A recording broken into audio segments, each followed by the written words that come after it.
Welcome to Institutional Weekly by Finery Markets, your briefing on this week's top digital asset moves in the institutional arena. This week, the Fed signals a potential July rate cut, prompting speculation across risk markets. Ethereum leaders unveil Web3SOC, a new framework to prepare DeFi for institutional scrutiny. In Asia, Thailand and South Korea push forward with crypto ETF and stablecoin reforms. And in Washington, Trump urges Congress to fast-track the landmark Genius Act to regulate stablecoins, with far-reaching implications. Let's dive into the full rundown. The Federal Reserve's potential July rate cut is creating significant ripples across financial markets, with Bitcoin maintaining remarkable stability around $104,000. Fed Governor Christopher Waller's recent CNBC interview suggested the central bank might begin reducing interest rates earlier than expected, following 4 consecutive rate pauses.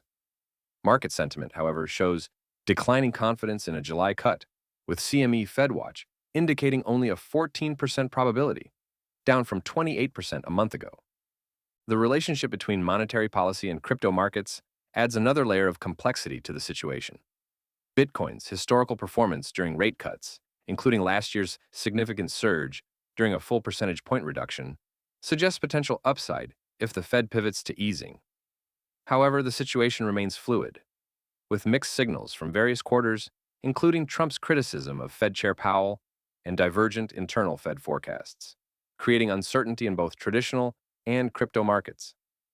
In a landmark development for the Ethereum ecosystem, major players have launched Web3SOC, a comprehensive framework designed to standardize institutional DeFi adoption.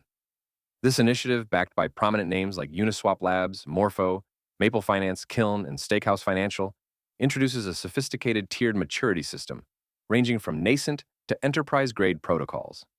The framework meticulously evaluates projects based on governance structures, regulatory compliance measures, security protocols, and financial infrastructure capabilities, mirroring traditional finance's SOC 1 and SOC 2 standards.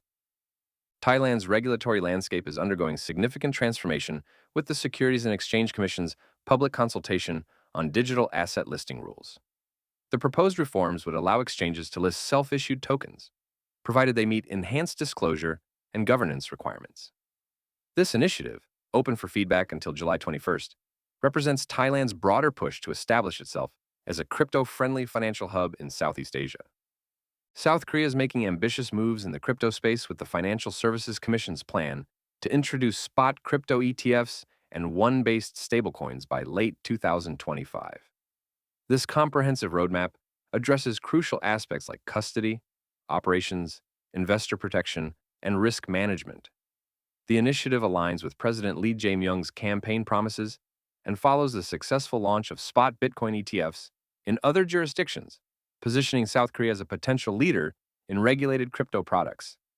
The U.S. regulatory landscape is experiencing significant momentum with the Genius Act, a stablecoin-focused bill that recently passed the Senate with a decisive 68-30 vote. President Trump is actively pushing for its swift passage in the House of Representatives, though the legislation faces intense scrutiny over potential conflicts of interest, particularly regarding provisions that would allow presidential families to participate in stablecoin ventures. This aspect has drawn special attention, given the Trump family's involvement with $1, a prominent top 10 stablecoin.